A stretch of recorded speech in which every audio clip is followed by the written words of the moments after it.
انتہائی واجب الاحترام قابل صد احترام معزز مکرم محترم وقار بھائیوں بزرگوں عزیز ساتھیوں دوستوں، آج کے اس مختصر سے وقت کے اندر اسلام کے اس بنیادی رکن پر گفتگو کرنے کا ارادہ رکھتا ہوں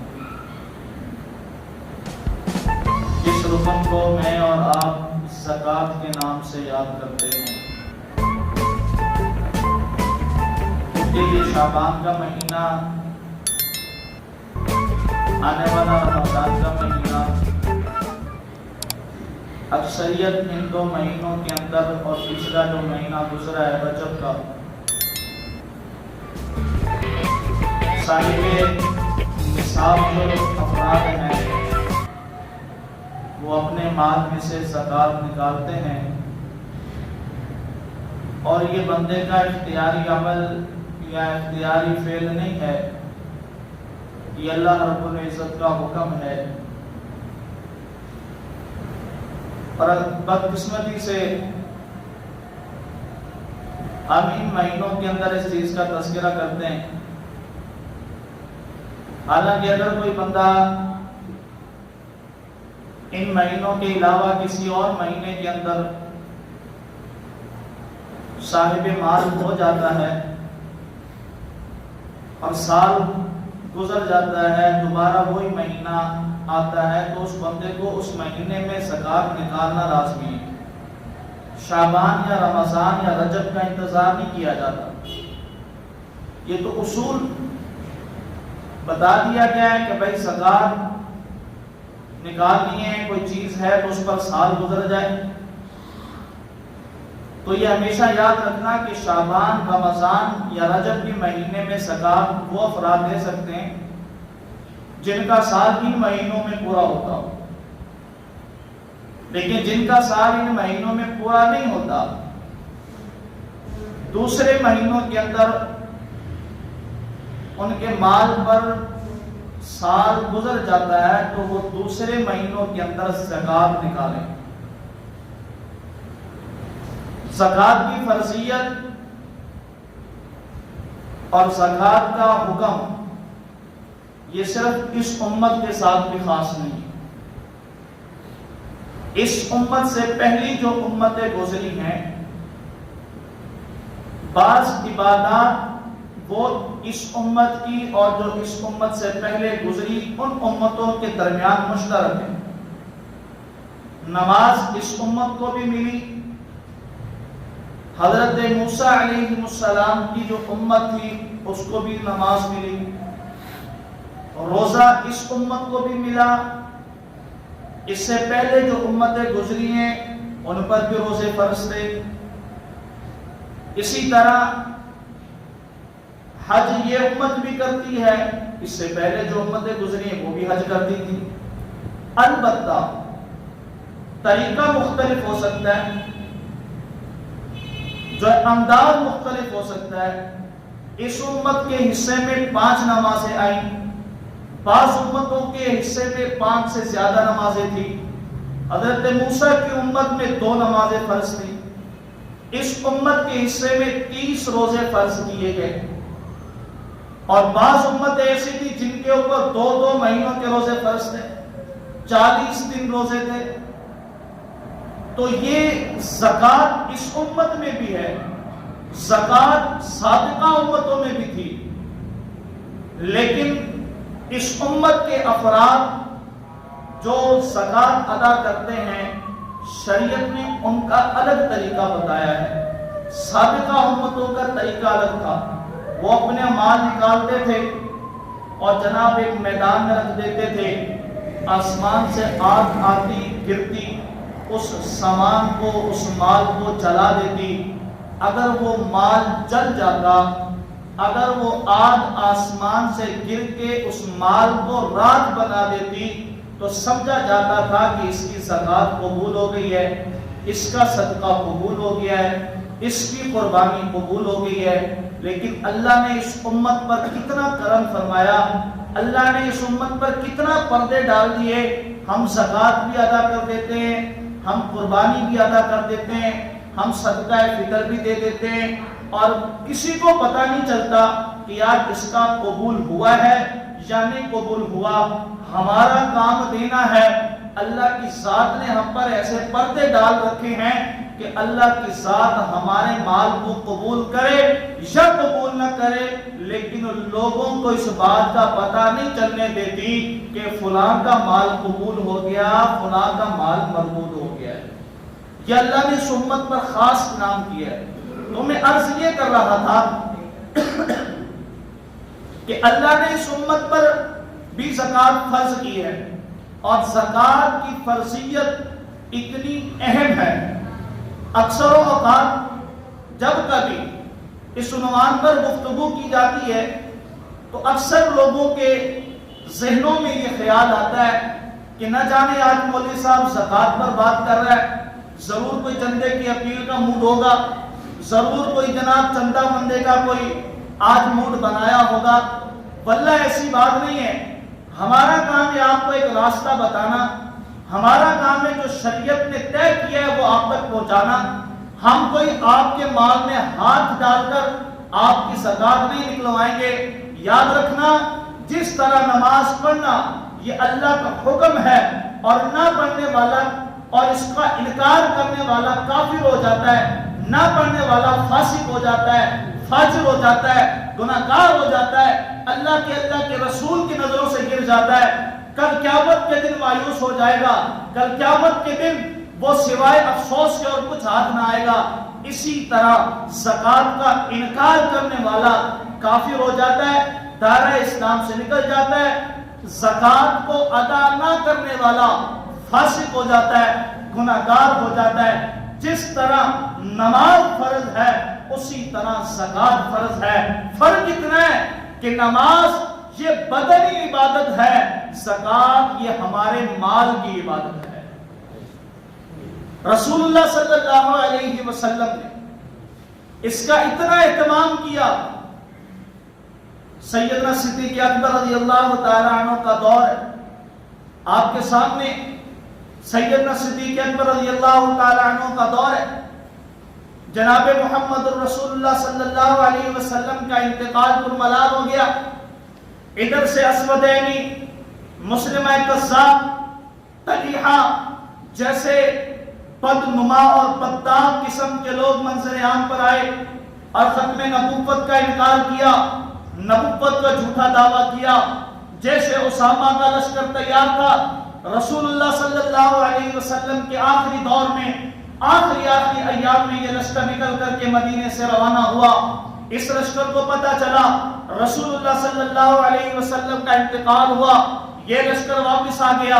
رسول اللہ صلی اللہ علیہ وسلم کی تدفین و تکفین کے بعد جناب صدیق اکبر رضی اللہ تعالی عنہ نے ایک لمحہ بھی دیر نہیں کی، اور اس لشکر کو، جس کو جیسے اسامہ کے نام سے یاد کیا جاتا ہے، اس لشکر کو روانہ کیا۔ یہ لشکر مسلمہ کذاب، اسودینی جیسے ان بدقماشوں کے خلاف میدان عمل میں گیا۔ ایک طرف ختم نبوت کا انکار کیا جا رہا تھا، ایک طرف حضرت ابوبکر صدیق رضی اللہ تعالیٰ عنہ نے مدینہ المنورہ کی فوجیں پیغمبر صلی اللہ علیہ وسلم کی عزت اور آبرو کے لیے جناب مسلمہ کذاب کی طرف روانہ کر دی تھی۔ دوسری طرف رسول اللہ صلی اللہ علیہ وسلم کے انتقال کی خبر سن کر کے پورا کفر مدینے پر یلغار کرنے کے لیے تیار بیٹھا تھا۔ دوسری طرف حضرت ابو بکر صدیق کے دور خلافت کے اول میں ایک اور فتنہ جنم لیتا ہے، جو منکرین زکوٰۃ ہے، جو زکوٰۃ کا انکار کرنے والے ہیں۔ حضرت ابو بکر صدیق رضی اللہ تعالیٰ عنہ نے تمام بڑے بڑے صحابہ کو جمع کیا، جلیل القدر صحابی ہیں، حضرت عمر رضی اللہ تعالیٰ عنہ بھی ہیں۔ حضرت ابو بکر صدیق نے کہا کہ بھائی مشورہ اس بات پہ ہے کہ جیسے اسامہ روانہ ہو گیا ہے پیغمبر صلی اللہ علیہ وسلم کی ختم نبوت کے لیے، اور دوسری طرف پوری کفر کی طاقتیں مدینہ المنورہ پر یلغار کے لیے تیار ہیں، ایک طرف یہ نیا فتنہ کھڑا ہو چکا ہے، میں ابو بکر صدیق اس بات کا اعلان کرتا ہوں کہ میں اس فتنے کے خلاف جہاد کروں گا۔ سارے صحابہ موجود تھے، اکثر صحابہ نے یہ رائے دی کہ ابو بکر ابھی کچھ عرصہ ہوا ہے، رسول اللہ صلی اللہ علیہ وسلم چلے گئے. اب پورا کفر اس بات کو سمجھتا ہے کہ ان کا بانی اور قائد چلا گیا، اب یہ طاقت کمزور ہو جائے گی. ابو بکر انتظار کیجیے، اس فتنے کے خلاف جہاد ہوگا، اس فتنے کا قلعہ کما کیا جائے گا، لیکن انتظار کیجیے وہ جیش اسامہ واپس آ جائے، مسلمانوں کی اکثریت ہو جائے، ہم اپنی سرحدی علاقوں کو مضبوط کر لیں، ہماری فوج، ہمارے جنگجو سپاہی مضبوط ہو جائیں، طاقت بن جائے، اس فتنے کے خلاف ہم میدان عمل میں جائیں گے. لیکن ابو بکر صدیق رضی اللہ تعالی عنہ نے ایک جملہ کہا، سارے صحابہ کو مخاطب ہو کر کہا، اور صحابیوں بات سنو، پیغمبر صلی اللہ علیہ وسلم کی شریعت پر آنچ آ جائے اور ابو بکر صدیق زندہ رہے، یہ ابو بکر سے گوارا نہیں ہو سکتا. ابو بکر اس بات کو گوارا نہیں کر سکتا. جہاد ہوگا، ابھی ہوگا، ابھی لشکر تیار کیا جائے گا. ابو بکر صدیق رضی اللہ تعالی عنہ کا یہ اعلان ہوا. ابو بکر صدیق نے اپنی تلوار میان سے نکالی، مسجد نبوی سے باہر نکلے، حضرت عمر گئے، ابو بکر انتظار کیجیے، ابھی وقت ہے، ہم اس فتنے کے خلاف جہاد کریں گے.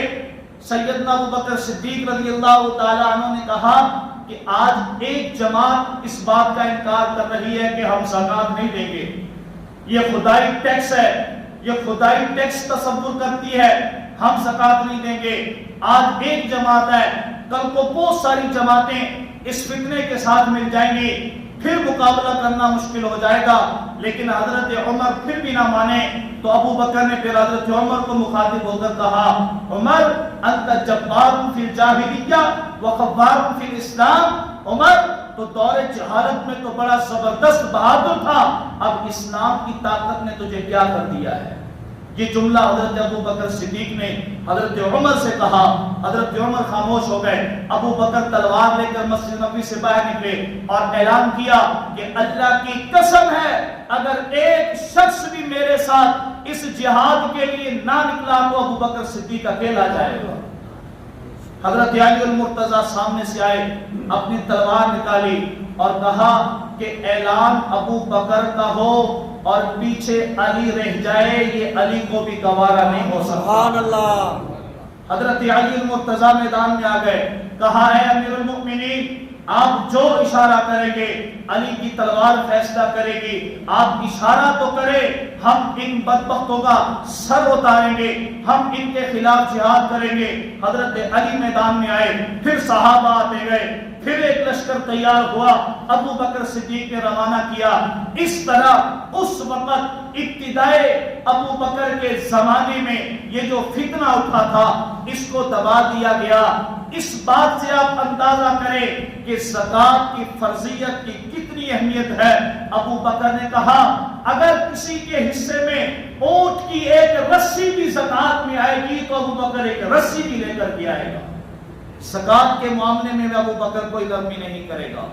تو اللہ رب العزت نے یہ جو زکات کا فریضہ اس امت کو، اس امت کے مالداروں کے ذمہ لگایا ہے، یہ اسی طرح فرض ہے جس طرح ہم روزہ رکھتے ہیں فرض سمجھ کر، نماز پڑھتے ہیں فرض سمجھ کر. قارون کے پاس اتنی دولت تھی، اتنا خزانہ تھا، لیکن وہ اللہ کے حکموں کی نافرمانی کرتا رہا، اس نے زکات ادا نہیں کی، وہ اللہ کے حکموں سے دور رہا، وہ مسلمان نہ بن سکا. اللہ نے اس کے خزانے کو اس کے خزانے کے ساتھ زمین میں دھسا دیا. حدیث پاک میں آتا ہے کل کو یہ جو مالدار لوگ ہیں اور وہ اپنا مال میں سے زکات ادا نہیں کرتے، کل قیامت کے دن اس مال کو، جو مال انہوں نے دنیا میں کمایا ہوگا، اس کا ایک توق بنایا جائے گا. اس توق آگ کا توق بنا کر اس آدمی کے جو ہے وہ گردن میں ڈال دیا جائے گا اور دور سے دیکھنے والے سمجھ جائیں گے یہ وہ شخص ہے جس نے دنیا میں اپنے مال سے زکات ادا نہیں کی. آج دنیا میں رہتے ہوئے اللہ اس امت پر پردے ڈال رہا ہے، لیکن بابا ایک ایسا دن آنے والا ہے جس دن اللہ اعلان کرے گا وَامْتَازُوا الْيَوْمَ أَيُّهَا الْمُجْرِمُونَ، آج وہ دن ہے کہ مجرم اور مومن یہ الگ الگ کھڑے ہو جائیں. وَامْتَازُوا الْيَوْمَ أَيُّهَا الْمُجْرِمُونَ، اللہ اس دن مجرموں کو الگ کھڑا کرے گا، اللہ اس دن نیکوں کو الگ کھڑا کرے گا. لیکن وہ دن آنے والا ہے. اللہ رب العزت نے اس امت کے ساتھ ایسا سلوک اختیار کیا ہے. قربان جاؤں میں اللہ کے قانون پر، قربان جاؤں میں اللہ کے وضع کردہ قانونوں پر.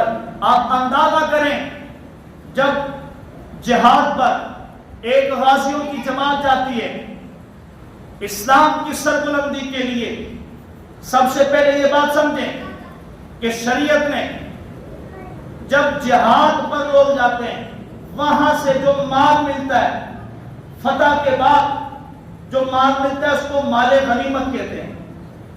لیکن یہ بات یاد رکھنا، کوئی بھی جہاد مال کے لیے نہیں ہوتا ہے. جہاد اعلاء کلمت اللہ کے لیے ہوتا ہے. کوئی بھی غازی مال کے لیے نہیں جاتا ہے. کیوں کہ وہاں جان کا نذرانہ پیش کرنا ہوتا ہے. صحابہ کرام سے لے کر آج تک جتنے بھی جہادی لشکر تیار ہوتے ہیں وہ جہاد کے لیے جاتے ہیں. کسی ایک کا نظریہ یہ نہیں ہوتا کہ ہم مال لوٹ کر لائیں گے، وہ اعلاء کلمت اللہ کے لیے جاتے ہیں.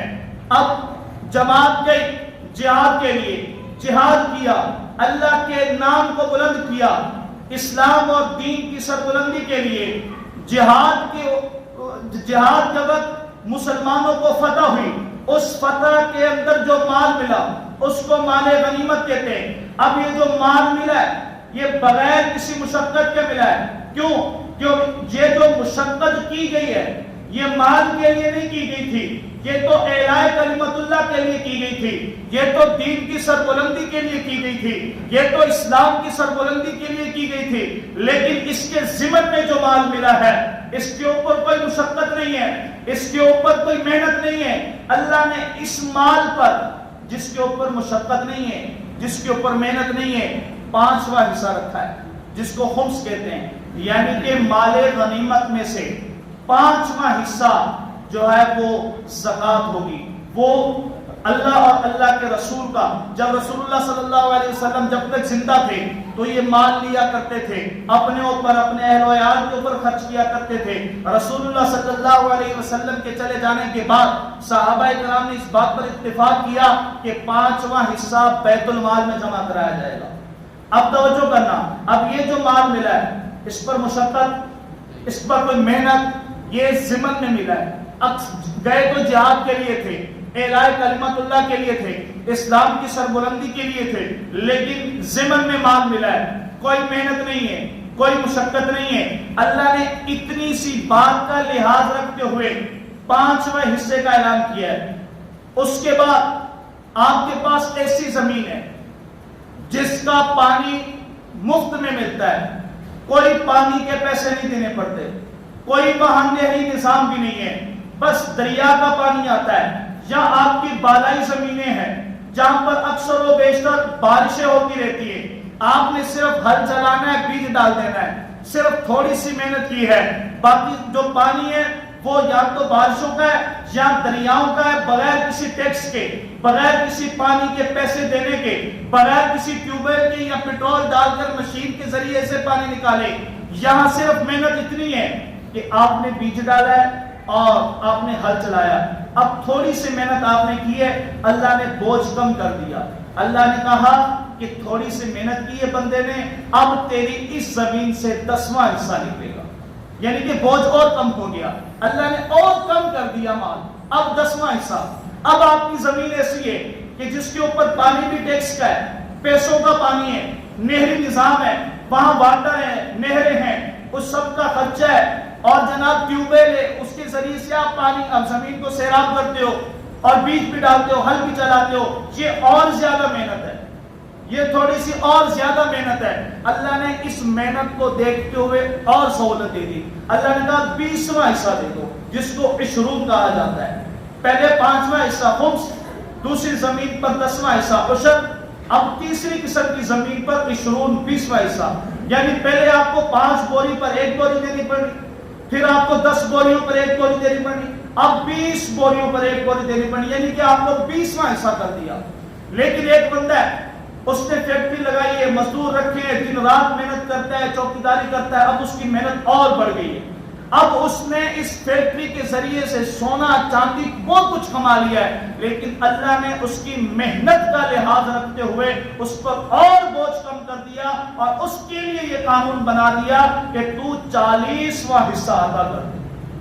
اب دیکھو اللہ نے اس امت پر کتنا رحم کیا ہے کہ جو مال بغیر محنت کے ملا تھا اس میں سے 5واں حصہ، جو تھوڑی سی محنت سے ملا اس سے 10واں حصہ، جو اس سے بھی زیادہ محنت کی اس میں 20واں حصہ، جو بالکل زیادہ محنت کر کے دن رات ایک کر کے کمایا جاتا ہے، اللہ نے کہا اس پر 40واں حصہ ہے، تم 40واں حصہ ادا کر دو، لاکھ پر 2500 ادا کر دو، 40,000 پہ 1,000 ادا کر دو، تو تم نے زکوٰۃ کا فرض ادا کر دیا ہے۔ اب مسلمان اتنا سا بھی مال اللہ کے راستے میں نکالنے کے لیے تیار نہیں ہے۔ میں اکثر یہ بات کہا کرتا ہوں کہ ہمیں رسول اللہ صلی اللہ علیہ وسلم کی زبان پر کیوں یقین نہیں؟ فضائل اعمال کے اندر ایک واقعہ ہے، آپ حضرات نے بھی سنا ہوگا تعلیم کے اندر، کہ ایک شخص نے رسول اللہ صلی اللہ علیہ وسلم سے کہا تھا کہ اگر آپ مجھے جہاد کے درمیان ملے نا تو نعوذ باللہ میں آپ کو قتل کر دوں گا۔ تو رسول اللہ صلی اللہ علیہ وسلم نے کہا تھا کہ تجھے میں قتل کروں گا۔ چنانچہ کچھ عرصے بعد ایک جہاد کے موقع پر اس شخص کی اور رسول اللہ صلی اللہ علیہ وسلم کے آمنے سامنے ہو گئی۔ اب وہ شخص آ رہا ہے، صحابہ کرام کھڑے ہو گئے، رسول اللہ صلی اللہ علیہ وسلم فرمایا تم پیچھے ہو جاؤ، اس کو آنے دو، اس کو میں خود نمٹوں گا۔ جیسے ہی وہ شخص رسول اللہ صلی اللہ علیہ وسلم کے قریب پہنچا تو رسول اللہ نے ایک شخص سے چھڑی لی اور اس کو ماری اور اس کو تھوڑا سا خراش آ گئی۔ اب وہ شخص جو کافر تھا وہ چیختا رہا، چلاتا رہا، اور جو ہے وہ پورے جہاد کے اندر اس میدان میں شور کر رہا ہے، ہائے میں مر گیا، ہائے میں مر گیا، ہائے مجھے مار دیا گیا۔ تو کافروں نے اس کو سمجھایا کیا کر رہا ہے، یہ تو تھوڑا سا نشان ہے۔ اس نے کہا تمہیں کیا پتا ہے، اگر جو اس نشان کی وجہ سے مجھے تکلیف پہنچ رہی ہے، اگر یہ میں تکلیف ان پہاڑوں پر تقسیم کر دوں تو یہ پہاڑ بھی بیٹھ جائیں گے اور میں مر جاؤں گا۔ ایک اس کے کمانڈر نے سمجھایا کہ تو کیسے مر جائے گا، یہ تو تھوڑی سی خراش ہے، اس سے تو مرنے والا نہیں ہے۔ تو اس کافر نے کہا کہ مومنوں کے رسول نے کہا تھا کہ میں تجھے ماروں گا، اور مجھے یقین ہے کہ ان کے رسول نے جو بات کی تھی وہ پوری ہو کر کے رہے گی، مجھے موت بھی آئے گی، اسی خراش کی وجہ سے آئے گی اور اسی سفر میں آئے گی۔ چنانچہ جب وہ لشکر واپس ہوا، راستے کے اندر اس شخص کی موت واقع ہوئی اور وہ مر گیا۔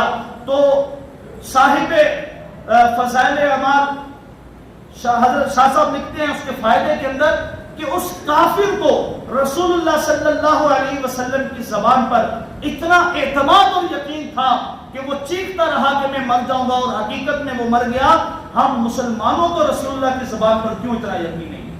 جب پیارے پیغمبر صلی اللہ علیہ وسلم فرما رہے ہیں کہ بھائی زکوٰۃ نکالنے سے مال کم نہیں ہوتا، مال بڑھتا ہے، مال زیادہ ہوتا ہے، تو ہم کیوں اپنے مال میں سے جو صحیح حصہ بنتا ہے، آپ علماء سے رجوع کر کے پوچھ کے خدا را اپنے مال میں سے زکوٰۃ نکالیے، اپنی زمینوں میں سے عشر نکالیے۔